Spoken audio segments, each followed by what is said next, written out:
नमस्कार, स्वागत है आप सभी का डीडी राजस्थान पर।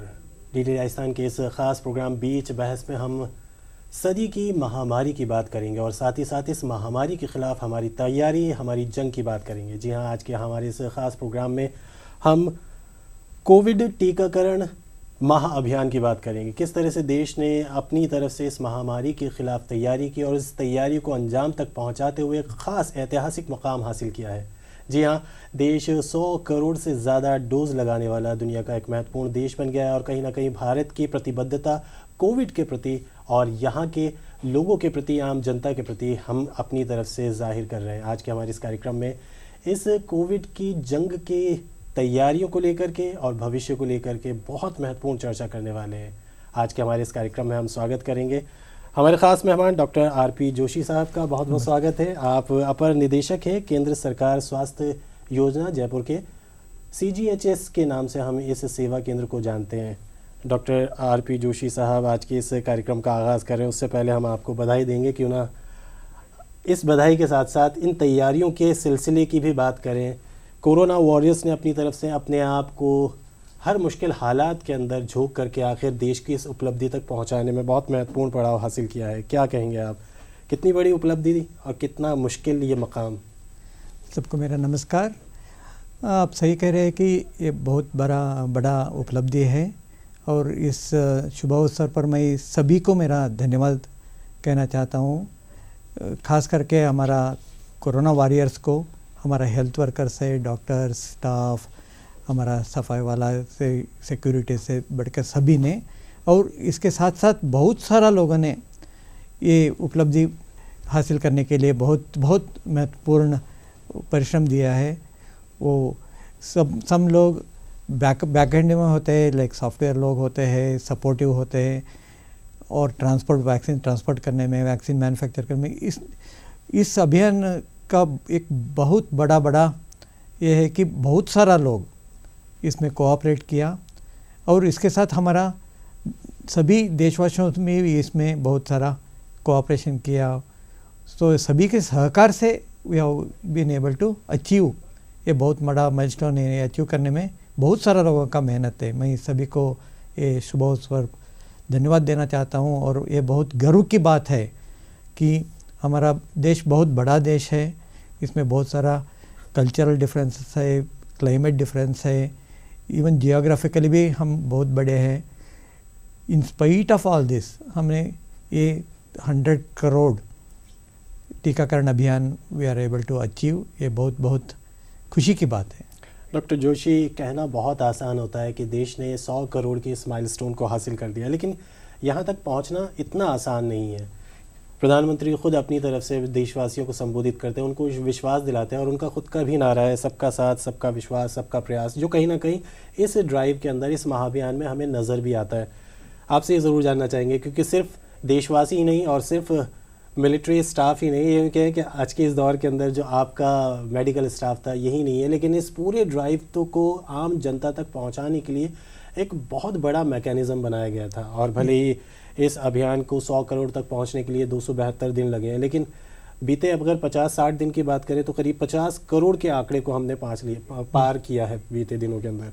तो आपसे ज़रूर जानना चाहेंगे, इस सबके प्रयास के साथ साथ आप किस तरह देखते हैं, कॉपरेशन किस तरह था, देशवासियों का साथ और साथ ही साथ कोरोना वॉरियर्स का साथ एक दूसरे के साथ किस तरह से जुड़ा हुआ था और केंद्र सरकार की प्रतिबद्धता किस तरह से नज़र आई? इसमें मैं ये ज़रूर कहना चाहूँगा कि प्लानिंग बहुत अच्छा रहा। हम सब टीकाकरण की बात करते हैं, टीकाकरण शुरू करने के पहले ही हमें तैयार करना था कि टीका कहाँ से आएंगे, मैन्युफैक्चर कहाँ होंगे, ट्रांसपोर्ट कहाँ होंगे और किसको देना है, उसका पूरा डेटा हमें इकट्ठा करना था। इसके लिए बहुत सारा सेक्टरल कोऑर्डिनेशन का ज़रूरत था। अलग अलग डिपार्टमेंट का, स्टेट गवर्नमेंट का, सेंट्रल गवर्नमेंट का, बहुत सारा लोग बहुत मेहनत करके जनवरी मिडल से हमने शुरू किया। जनवरी 16 से पहले front line workers, health care workers का शुरू किया। उस टाइम में इवन हेल्थ केयर वर्कर्स को भी थोड़ा डर था कि ये नया रोग है, नया करना है। और बाकी वैक्सीनेशन में क्या होता था, वो बहुत साल हमने ट्रायल करके शुरू करते थे और टाइम मिलता था सभी को। प्लानिंग करने में, एग्जीक्यूट करने में। इसमें क्या हुआ, बहुत अर्जेंसी था क्योंकि लोग सफ़र कर रहे थे, वैक्सीनेशन करना बहुत ही अर्जेंट था और इसके लिए हमने बहुत प्लानिंग करके शुरू में हेल्थ केयर वर्कर्स को दिया। उसके बाद एक पूरा प्लानिंग के साथ जाके इस उम्र के, वो 60 के उम्र के ऊपर के दे देंगे, ये सब प्लानिंग करके स्टेप बाय स्टेप किया। हमने स्टैटिस्टिक देख लिया तो पहला 1 करोड़ हासिल करने में हमें लगभग 80 दिन लगा, 80-85 days to achieve first crore, क्योंकि उस टाइम में वैक्सीन प्रोडक्शन भी अपग्रेड करना था, ट्रांसपोर्टेशन देना है और पहुंचना है, क्योंकि ये वैक्सीनेशन सिर्फ मेट्रो सिटी में बड़ा सिटी में नहीं, सभी को देना है। सो इसके लिए बहुत सारा प्लानिंग और इम्प्लीमेंटेशन का इश्यूज था। बाद में सबको कोऑपरेशन भी मिला, इसमें बहुत सारा लोग का मेहनत लगा, तो बाद में हमने जल्दी जल्दी करने लगे। यकीनन शुरुआत हर चीज़ की मुश्किल होती है। कहते हैं मंजिल तक पहुंचने के लिए पहला कदम सबसे मुश्किल होता है, और भले 1 से 10 करोड़ तक पहुंचने में हमने 85 दिन लगाए, लेकिन ये वक्त सिर्फ यही नहीं था कि हम वैक्सीन को लेकर के अपनी तैयारियों को पुख्ता कर रहे थे, बल्कि बहुत सारी और दूसरी चीज़ें भी हमारे सामने थी। हिच थी लोगों के बीच में, बहुत सारे सवाल थे, स्टिग्मा लोगों के अंदर था। डॉक्टर जोशी, आप चूँकि हमारे साथ हैं और पहले दिन से ही आप कहीं ना कहीं इस क्षेत्र के साथ जुड़े हुए हैं, शुरुआत का ये फेज़ कितना मुश्किल था? क्योंकि एक तरफ तो लोग अपनी तरफ से इस सवालों से घिरे हुए थे कि पता नहीं वैक्सीन किस तरह का है, क्योंकि एक अभूतपूर्व काम सारी दुनिया के अंदर हुआ है। हम लकी रहे कि हमारे देश के वैज्ञानिकों ने अपनी तरफ से मेहनत को अंजाम तक पहुंचाया और भारत वैक्सीन के मामले में भी आत्मनिर्भर रहा। लेकिन उसके साथ साथ जो दूसरा एंड था, बहुत सारे सवाल, बहुत सारे हिच, बहुत सारे स्टिग्मा, उसको किस तरह से दूर किया गया?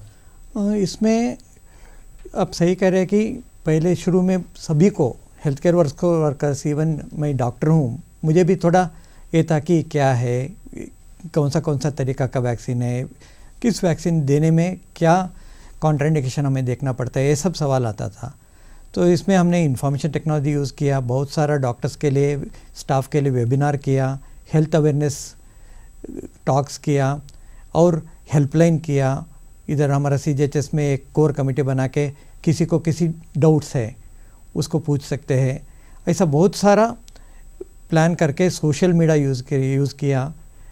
इसके साथ हमने ये अवेयरनेस क्रिएट किया, पहले हमारा हेल्थ केयर वर्कर्स को, हमारा स्टाफ को और फ्रंटलाइन वर्कर्स को ये क्या क्या डाउट्स है उसको एक किया।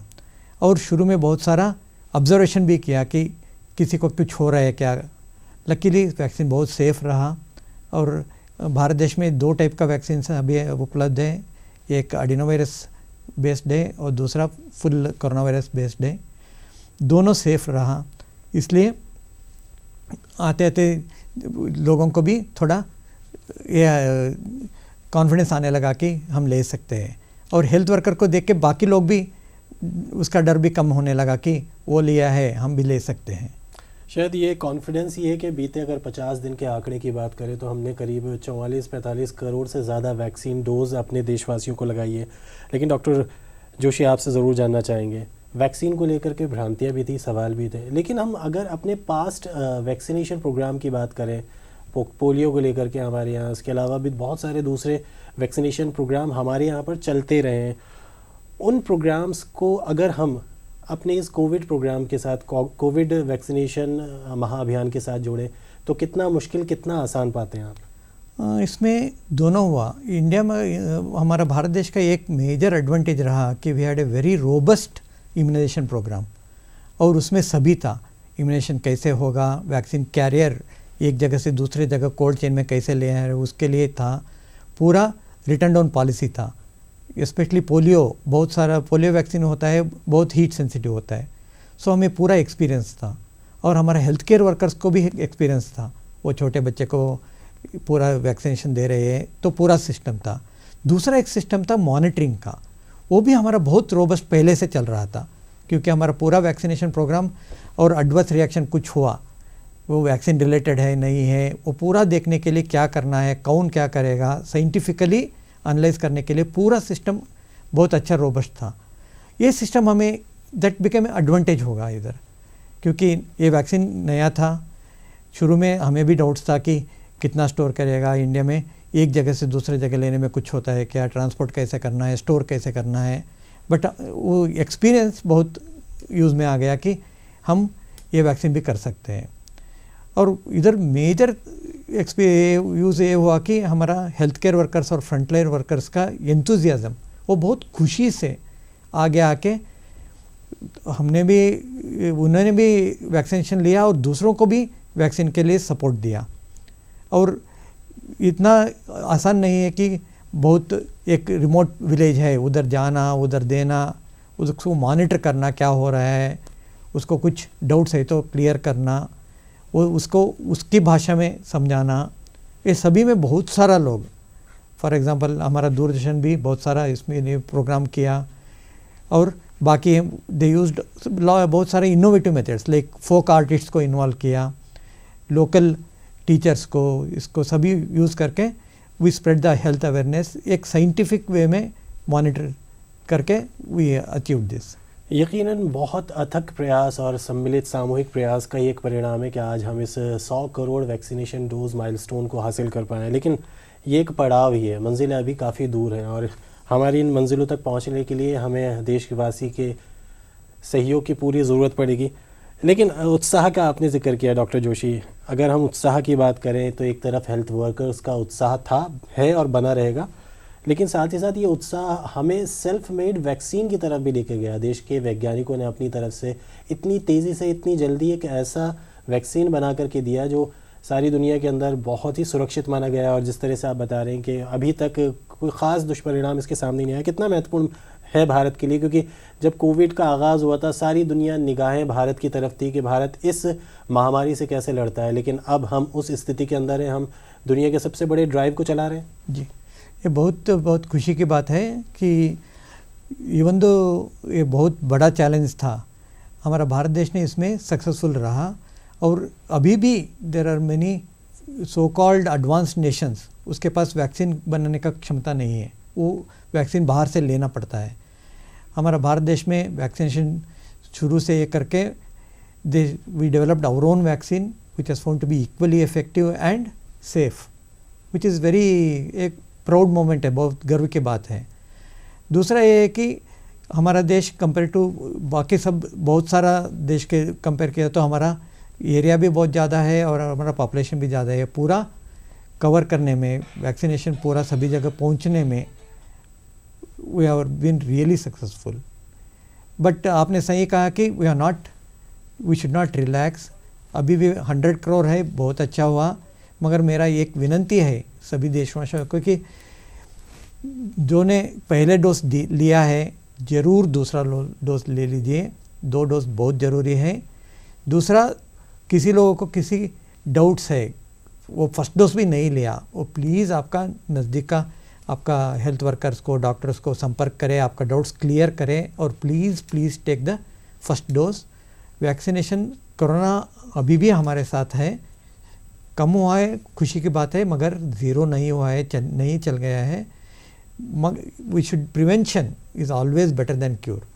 नहीं, सही कहा आपने। अवेयरनेस, जहाँ पहले हमें कोविड वैक्सीन को लेकर के हम लोगों तक पहुँच रहे थे, उनको अवेयर कर रहे थे, अब वही अवेयरनेस हम सेकंड डोज को लेकर के भी अपनी तरफ से लोगों तक कर रहे हैं, क्योंकि समय पर सेकंड डोज लेना कितना महत्वपूर्ण हो जाता है। क्योंकि लोग डोज तो ले रहे हैं पहली डोज के बाद, लेकिन डिलीजेंसी ये भी आ रही है कि नहीं ले लेंगे हम, और गैप, वो एक पर्टिकुलर टाइम जो सेकंड डोज का विशेषज्ञों ने निर्धारित किया है, वो कितना महत्वपूर्ण हो जाता है। ये बहुत महत्वपूर्ण है। क्या होता है, हमारा देह में एक वैक्सीन लिया तो हमारा बॉडी उसके ऊपर एंटीबॉडी डेवलप करते हैं।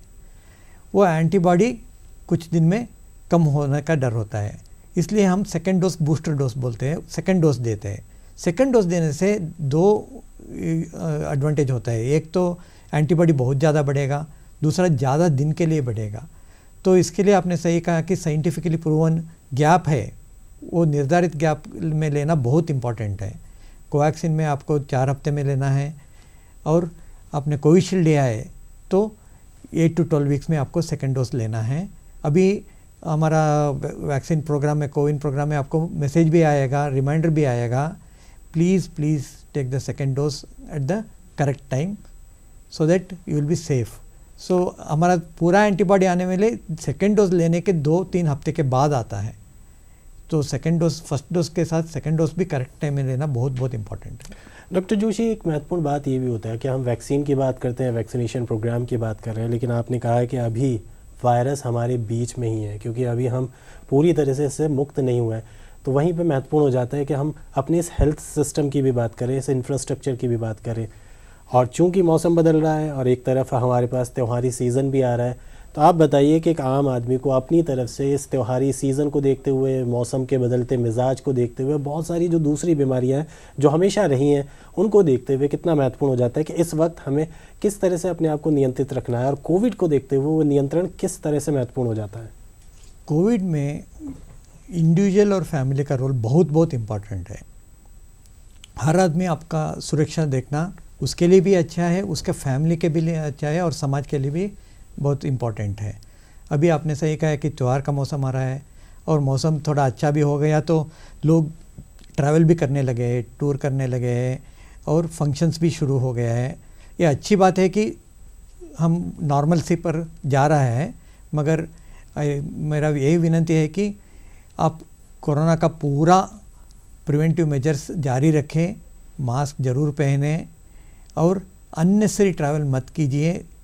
थोड़ा और भी वक्त चाहिए हमें ये पूरा महामारी से बाहर आने में, तो अननेसेसरी ट्रैवल मत कीजिए और त्यौहार में भी ज़रूर एंजॉय कीजिए, मगर सभी कोरोना के प्रिवेंशन मेजर के साथ सोशल डिस्टेंसिंग मेजर मेंटेन करना ही बहुत बहुत इम्पॉर्टेंट है। ये मेजर्स, इन प्रोटोकॉल का तो हमें अक्षरशः पालना करनी होगी और बहुत वक्त तक करनी होगी, क्योंकि ये वो चीज़ें हैं जो जिसके फ़ायदे हमें हमेशा मिलते रहेंगे। क्योंकि अगर हम मास्क पहनते हैं, हाथ धोते हैं, तो उसका यकीनन हर वक्त, हर पल, हर किसी दौर के अंदर हमें फ़ायदा ज़रूर मिलता है।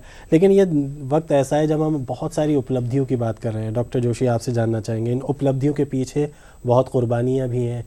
देश के प्रधानमंत्री ने जब पहली बार देश को संबोधित किया था और सब ने उनकी उस आह्वान को आत्मसात किया था कि हमें कुछ दिन अपने घरों में रहना है, उसके साथ साथ हम अपनी तरफ से इन विषम परिस्थितियों को साधते हुए आगे बढ़ रहे हैं। अब तकरीबन 1.5 साल के बाद, 2 साल के बाद, जब हम 100 करोड़ के आंकड़े को पार कर चुके हैं, आपको क्या लगता है क्या महत्वपूर्ण हो जाता है देशवासियों के लिए?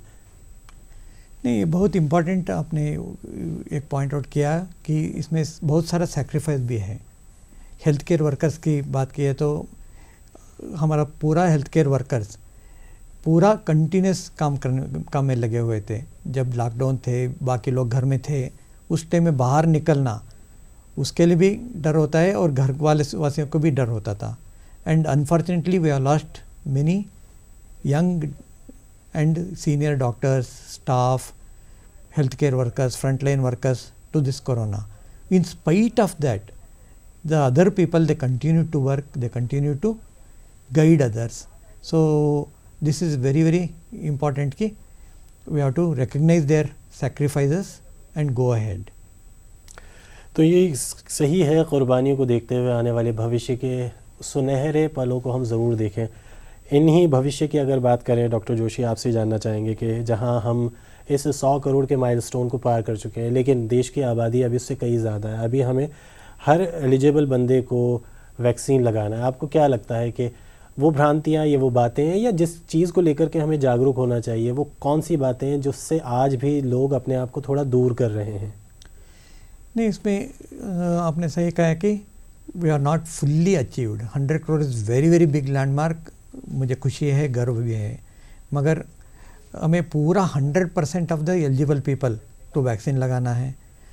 दूसरा ये है कि कोरोना के लिए हमें पूरा ज़ीरो करना है, ज़ीरो मेंटेन करना है। तीसरा बात यह है कि हमारा हेल्थ इंफ्रास्ट्रक्चर भी बहुत सारा इम्प्रूव हो गया। हमने कोई एक्सपेक्ट नहीं किया था कि ऐसा एक महामारी आएगा, सडनली पूरा हेल्थ सिस्टम स्ट्रेन होगा, मगर we have learned a lot from the experience. So बहुत सारा इम्प्रूवमेंट हो गया है, गाइडलाइंस में, इंफ्रास्ट्रक्चर में बहुत सारे इम्प्रूवमेंट हो गए हैं। But ultimately it is always the behaviour of the people health में, दैट इज़ बहुत बहुत इम्पॉर्टेंट है। हम लोगों को उदाहरण दे करके समझाते हैं। डॉक्टर जोशी, आपसे जब बात कर रहे थे तो आपने एक अच्छा सा उदाहरण रखा कि देश की आबादी, राज्य की आबादी या एक शहर की आबादी, उसके हिसाब से हमारे पास अभी उपलब्ध इंफ्रास्ट्रक्चर हेल्थ के अंदर कितना मौजूद है, अगर आप उसको आसान शब्दों में उदाहरण के साथ समझाएं, क्योंकि सेकंड फेज़ के अंदर हमने देखा है कि कहीं ना कहीं हम विषम परिस्थितियों में फंस चुके थे। तो आप किस तरह से आज के हमारे व्यूअर्स को बताना चाहेंगे कि आपके लिए ये संसाधन हैं, लेकिन हम इन संसाधनों पर कितना बोझ डाल सकते हैं? हमारा देश में बहुत सारा इंफ्रास्ट्रक्चर है, मगर वो डे टू डे के लिए विथ थोड़ा एक्स्ट्रा होता है। सडनली हमारा पॉपुलेशन इतना ज़्यादा है कि सडनली इवन 2-3% लोगों को आवश्यकता पड़ी तो बहुत बड़ा नंबर हो जाता है, क्योंकि हमारा बेस नंबर ही ज़्यादा है। हम ऐसा नहीं कि 50% लोगों को हुआ तो भी मुश्किल होता है, वैसा नहीं है। इवन 2-3% लोगों को ज़रूरत पड़ी कुछ इंफ्रास्ट्रक्चर की तो हमारा सिस्टम में बहुत मुश्किल होता है। इसलिए प्रिवेंशन बहुत बहुत इम्पॉर्टेंट है, और शुरू में ही ट्रीटमेंट लेना वो भी बहुत इम्पॉर्टेंट है। सेकेंड वे में क्या हुआ, सम पीपल थोड़ा वेट ज़्यादा करने लगे, रिलैक्स ज़्यादा हो गए, नहीं कुछ नहीं होगा, मैं बाद में जाऊंगा। तो जब बहुत सीरियस होगा तो बहुत मुश्किल होता है, ढूंढना, इधर उधर जाना, सभी सिस्टम में स्ट्रेन होता है। तो मेरा रिक्वेस्ट ये है कि आप प्रिवेंटिव मेजर ज़रूर जारी रखें, और आपका कुछ डाउट आ गया तो इमीडिएटली आप डॉक्टर से संपर्क करके जांच करना है, एडमिट होना है, ट्रीटमेंट लेना है, इमीडिएटली शुरू कीजिए। अर्ली ट्रीटमेंट बहुत बहुत इम्पॉर्टेंट होता है। डॉक्टर जोशी, नंबर या आंकड़ों की बात करें तो यकीनन 135 करोड़ की आबादी के 1% हम 1 करोड़ 35 लाख हो जाते हैं, और इसको अगर हम मल्टीपल करते जाएं 2%, 3%, तो यकीनन ये स्थिति हम हर किसी के लिए डरावनी साबित हो सकती है। लेकिन अच्छी बात यह है कि आज के इस दौर के अंदर, आज के इस वक्त के अंदर हम 100 करोड़ के इस आंकड़े को पार कर चुके हैं। ये कितना महत्वपूर्ण हो जाता है, क्योंकि जैसे जैसे हम वैक्सीनेशन ड्राइव को आगे बढ़ा रहे हैं, नंबर ऑफ़ पीपल जिनको हम वैक्सीनेट कर रहे हैं, हम देख रहे हैं कि बीमारी से भी हम काफ़ी राहत महसूस कर रहे हैं। कितना महत्वपूर्ण हो जाता है। अगर हम अपने व्यूअर्स को बताना चाहें कि इस वैक्सीनेशन की छतरी से हम अपने आप को कितना सुरक्षित महसूस कर सकते हैं? वैक्सीनेशन एक बहुत महत्वपूर्ण है किसी डिसीज़ को ये करने में। उदाहरण के लिए पहले स्मॉल पॉक्स आता था, अभी वैक्सीनेशन की वजह से पूरा इडी वर्ल्ड में अभी स्मॉल पॉक्स नहीं रहा। पोलियो बहुत बहुत मुश्किल था, बहुत साल लगा, मगर अभी हमारा देश में पोलियो पूरा निर्नाम हो गया है। इवन पूरा वर्ल्ड में भी वेरी फ्यू कंट्रीज़ में पोलियो है, बाकी जगह नहीं है। डिप्थीरिया और एक सक्सेस स्टोरी है, और मैटरनिटी गर्भवती को टीकाकरण करने से टेटनस से, न्यूबॉर्न बेबी को टेटनस, उससे भी बहुत सारा कम हो गया है। और बहुत सारा उदाहरण वैक्सीनेशन का सक्सेसफुल स्टोरीज बहुत सारा है। अभी कोरोना की बात करें तो कोविड में हमें सपोज वी वैक्सीनेट सभी लोगों को जिसको वैक्सीनेशन लगना ज़रूरी है, 100% उसको हमने लगभग 944 करोड़ लोगों को हमें देना है, 94.4 करोड़ को, 94.4 करोड़ लोगों को पूरा हमने दे दिया तो हर्ड इम्यूनिटी ज़्यादा हो जाता है। हर्ड इम्यूनिटी होने से क्या होता है, मुझे भी कोरोना नहीं आएगा और मुझसे दूसरों को भी नहीं आएगा, वो बहुत इम्पोर्टेंट होता है। तो ये हर्ड इम्यूनिटी बनाना रखने के लिए वैक्सीनेशन बहुत ज़रूरी है। तो कहीं ना कहीं बीमारी से दूर रखने के लिए एक बहुत महत्वपूर्ण दीवार ये कोविड वैक्सीन हमारे लिए साबित हो सकता है। वक्त बहुत कम बचा है डॉक्टर जोशी, आपसे जानना चाहेंगे, टीकाकरण बहुत महत्वपूर्ण पड़ाव है और इसके साथ साथ हमें आगे बढ़ना है, लेकिन इस त्योहारी सीज़न को देखते हुए हमें कुछ बातों को अपने साथ जोड़ के रखना है। वो बातें कौन सी होंगी, क्योंकि भारत के सबसे बड़े त्यौहार को हम आने वाले वक्त के अंदर देख रहे हैं, जहाँ पे लोग मिलेंगे जुलेंगे, खुशियाँ बांटेंगे एक दूसरे के साथ। तो उसके साथ साथ हम सिर्फ खुशियाँ बांटें, ना कि बीमारी। जी, ये बहुत इम्पोर्टेंट है। अभी थोड़ा मौसम और बदल रहा है, अच्छा हो रहा है, त्यौहार भी आ रहा है, मिलना जुलना ज़्यादा होता है। मेरा ये रिक्वेस्ट है कि प्लीज़ डोंट रिलैक्स, आप प्रिवेंटिव मेजर जारी रखें। अभी मोबाइल का ज़माना है, सभी को वीडियो कॉल में विश कीजिए। मिलना जुलना 1 बरस के बाद हम ज़रूर कर सकते हैं, मगर अभी थोड़ा फंक्शंस भी कम कीजिए, फंक्शंस में लोगों को भी कम बुलाइए। सभी they will understand if you से कि नहीं, कोरोना का वजह है, हमारा घर में फंक्शन है, मगर हम आपसे फिज़िकली नहीं बुला सकते, पीपल विल अंडरस्टैंड। तो त्यौहार में भी we can always wish each other through technology, बहुत इंपॉर्टेंट हो गई, इम्प्रूव हो गया है। तो ये नेक्स्ट 2 to 3 मंथ्स में हमने होशियार रहना बहुत बहुत इम्पॉर्टेंट है। महत्वपूर्ण बात यही है कि त्यौहार के अंदर हम प्यार बांटें, खुशियाँ बांटें और एक दूसरे के साथ अगर हमें हमेशा इसी तरह से खुश रहना है तो उसके साथ साथ सुरक्षा का तोहफ़ा ज़रूर दें। और कहीं ना कहीं हमारे देश की इस केंद्र सरकार ने आपको और हमें कोविड-19 से बचाव के लिए एक महत्वपूर्ण टीका कोविड रोधी टीके के रूप में उपलब्ध कराया है, जिसका 100 करोड़ डोज का कीर्तिमान भारत ने स्थापित किया है। तो ये एक महान उपलब्धि है जिसके लिए हम आपको बहुत बहुत बधाई देते हैं, क्योंकि आप एक कोरोना वॉरियर्स के तौर पर लगातार जुड़े और आज के इस कार्यक्रम में इतनी महत्वपूर्ण चर्चा के अंदर आप हमारे साथ शामिल हुए। Doctor RP. जोशी साहब, बहुत बहुत शुक्रिया। Thank you. मैं सभी हेल्थ केयर वर्कर्स और फ्रंटलाइन वर्कर के हिसाब से आपको धन्यवाद करता हूँ। नमस्कार। यकीन रखिए, अगर आपको अपने भविष्य को सुरक्षित रखना है तो अपने आप को हर बीमारी से भी सुरक्षित रखना है और उसके लिए आपको अपनी तरफ से कोविड प्रोटोकॉल की अक्षरशः पालना करनी होगी। आपको कोविड टीका भी लगवाना है तो उसके साथ साथ हाथ धोने हैं, मास्क लगाना है। आज के इस कार्यक्रम में फ़िलहाल इतना ही। डीडी राजस्थान पर कार्यक्रमों का सिलसिला जारी रहेगा। नमस्कार।